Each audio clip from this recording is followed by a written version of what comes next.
Libyan ബക്ബക്ക ഉണ്ടാക്കിയാലോ? എന്തൊട്ട് സംഭവം എന്നല്ലേ? മക്രോണി കേട്ടാ, നമ്മുടെ സാദാ പാസ്തയല്ലേ, അതിൻ്റെ ഒരു വെറൈറ്റി രൂപം. സാധാരണ എല്ലാവരും എങ്ങനെയാണ് പാസ്ത ഉണ്ടാക്കുക?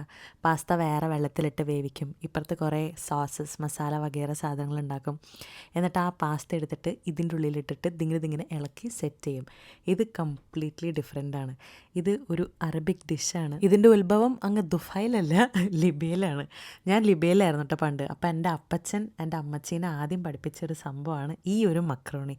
മക്രോണി ഉണ്ടാക്കണ ദിവസം ഉണ്ടല്ലോ, വീട് മുഴുവൻ നല്ല കിടും മണമായിരിക്കും. സ്കൂളൊക്കെ വിട്ട് വരുമ്പോൾ ഇങ്ങനെ കാത്തിരിക്കും അമ്മ മക്രോണി ആയിട്ട് ഇങ്ങനെ വെയിറ്റ് ചെയ്യണത്. അന്നത്തെ ദിവസം ഞാൻ ഭയങ്കര ഹാപ്പി ആയിരിക്കും, കാരണം 3-4 ദിവസം ഞാൻ ലഞ്ചിന് അത് തന്നെ കൊണ്ടുപോകും. അത്രയും ഫേവറേറ്റാണ് ഞങ്ങളുടെ മക്രോണി.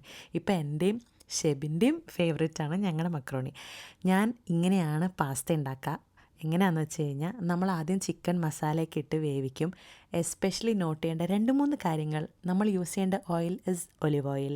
പിന്നെ നമ്മളിതിൽ ടൊമാറ്റോ പേസ്റ്റ് യൂസ് ചെയ്യണം.